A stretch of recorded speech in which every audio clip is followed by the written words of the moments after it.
SSC সংক্রান্ত মামলায় আজ সুপ্রিম কোর্টে কি ঘটনা ঘটলো, প্রধান বিচারপতির কি মন্তব্য করলেন, সমস্ত কিছুই সবিস্তারে আলোচনা করব। বন্ধুরা, ভিডিওটি অবশ্যই শেষ পর্যন্ত দেখবেন। আপাতত পশ্চিমবঙ্গের চাকরিহারা শিক্ষক অশিক্ষক কর্মীরা স্বস্তির নিঃশ্বাস ফেলতে পারছেন না। হাইকোর্ট যে রায় দিয়েছিল সেই রায়টা বহাল থাকছে। পরবর্তী শুনানি হবে আগামী সোমবার। তো এদিন শুনানিতে সুপ্রিম কোর্টের প্রধান বিচারপতি বেশ কিছু গুরুত্বপূর্ণ পর্যবেক্ষণ রেখেছেন। তিনি প্রশ্ন তুলেছেন, আসল ওএমআর সিট নষ্ট করে ফেলা হয়েছে, তাহলে যোগ্য অযোগ্য আলাদা করবেন কি করে? এটা প্রশ্ন করেছে কি প্রধান বিচারপতি, যে তোমাদের কাছে তো আসল ওএমআর সিটটাই নেই, অরিজিনাল ওএমআর সিটটা নেই, তাহলে কে যোগ্য কে অযোগ্য কিভাবে তোমরা আলাদা করবে, কিভাবে শর্টিং করবে? সুপ্রিম কোর্টের প্রধান বিচারপতি মন্তব্য করেছেন, এত সংখ্যক চাকরি বাতিল এটা বড় সিদ্ধান্ত, এটা বড় সিদ্ধান্ত। যদি আদালতের কাছে অন্য উপায় না থাকে তাহলে এই ধরনের সিদ্ধান্ত গ্রহণ করতে হয়। অর্থাৎ তিনি মনে করেছেন, প্রধান বিচারপতি মনে করেছেন, কলকাতা হাইকোর্টের কাছে আর হয়তো অন্য কোনো সিদ্ধান্ত নেওয়ার উপায় ছিল না, আর কোনো রাস্তা ছিল না, তাই এই সিদ্ধান্ত নিয়ে সবার চাকরি বাতিল করেছে কলকাতা হাইকোর্ট। সুপ্রিম কোর্ট কি বলছে? সুপ্রিম কোর্ট বলছে যে হাইকোর্টের কাছে আর কোনো রাস্তা নেই, তাদের হাত পা বাঁধা, তারা বুঝতেই পারছে না কে যোগ্য কে অযোগ্য।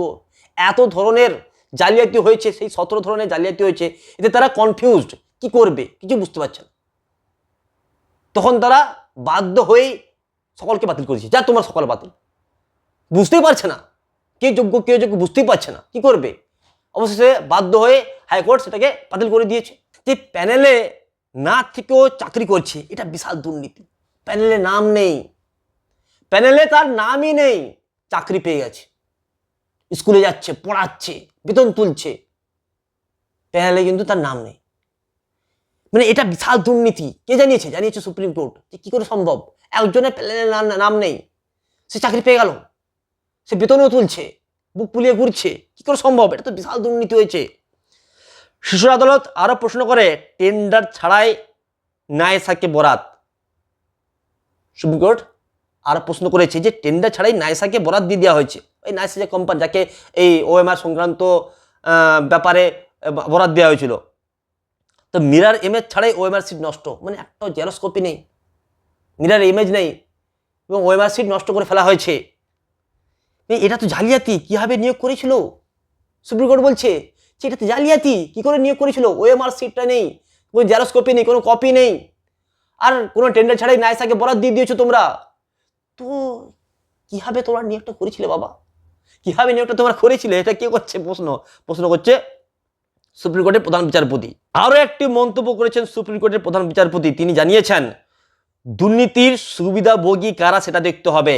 এটা একটা গুরুত্বপূর্ণ জিনিস, যে এই যে দুর্নীতি হয়েছে, এই দুর্নীতির মূল চক্রী কারা, এবং এই দুর্নীতি করার ফলে কাদের সুবিধা হয়েছে, কারা লাভবান হয়েছেন, এটা বলতে চাইছে সুপ্রিম কোর্ট। যে এত বড় দুর্নীতি হলো, এর মূল চক্রী কারা, কারা সুবিধা পেল এই দুর্নীতির ফলে, কারা লাভবান হলো এই দুর্নীতির ফলে, এটাও কিন্তু সুপ্রিম কোর্ট প্রশ্ন করেছিল। যে মন্ত্রিসভা অতিরিক্ত শূন্যপদ তৈরি করেছে, এই মন্ত্রিসভার সদস্যদের সিবিআই জিজ্ঞাসাবাদ করতে পারে, প্রয়োজনে গ্রেপ্তার করতে পারে। আপনারা সকলে জানেন যে অতিরিক্ত শূন্যপদ তৈরি করা হয়েছিল মন্ত্রিসভায়, এবং তারপর কিভাবে নিয়োগ হয়েছে, কিভাবে দুর্নীতি হয়েছে, সকলে আপনারা জানেন। সেই মন্ত্রিসভার বিরুদ্ধে হাইকোর্ট রায় দিয়েছিল যে সিবিআই এদের বিরুদ্ধে তদন্ত করবে এবং প্রয়োজনে এই মন্ত্রিসভার সদস্যদের গ্রেপ্তার পর্যন্ত করতে পারে। কিন্তু এই যে অর্ডারটা পাস করেছিল হাইকোর্ট, সেই অর্ডারের উপর সুপ্রিম কোর্ট স্টে অর্ডার দিয়ে দিল, অর্থাৎ স্থগিতাদেশ দিয়ে দিল, যে না, এই অর্ডারটা এখন স্থগিত থাক, এর পরবর্তী শুনানি হবে, যেটা আগামী সোমবার বলা হচ্ছে যে শুনানি হবে, সে তখনই শুনানি হবে। সুপ্রিম কোর্টের প্রধান বিচারপতি যে প্রশ্নগুলো তুলেছেন আজ, তা কিন্তু অত্যন্ত গুরুত্বপূর্ণ। প্রথমত, যে অরিজিনাল ওএমআর সিট নেই। তৃতীয়ত, অতিরিক্ত শূন্যপদ তৈরি করা হয়েছে এবং তার মাধ্যমে নিয়োগ করা হয়েছে। তৃতীয়ত, টেন্ডার ছাড়াই নায়েসাকে বরাত দেওয়া হয়েছে, কোনো মিরার ইমেজ রাখা হয়নি ওএমআর সিটের। তো বিভিন্ন ধরনের জালিয়াতি করা হয়েছে। হাইকোর্ট যে রায়টা দিয়েছিল সেটা কিন্তু বহাল রাখছে সুপ্রিম কোর্ট আপাতত। এখন প্রশ্ন হচ্ছে সুপ্রিম কোর্টে কী হতে পারে? আদৌ কি সকলে চাকরি ফিরে পাবেন, নাকি যারা চাকরি হারিয়েছেন তারা চাকরি ফিরে পাবেন না? বন্ধুরা, আপনাদের কি মনে হয় অবশ্যই আপনারা কমেন্ট বক্সে লিখে জানাবেন।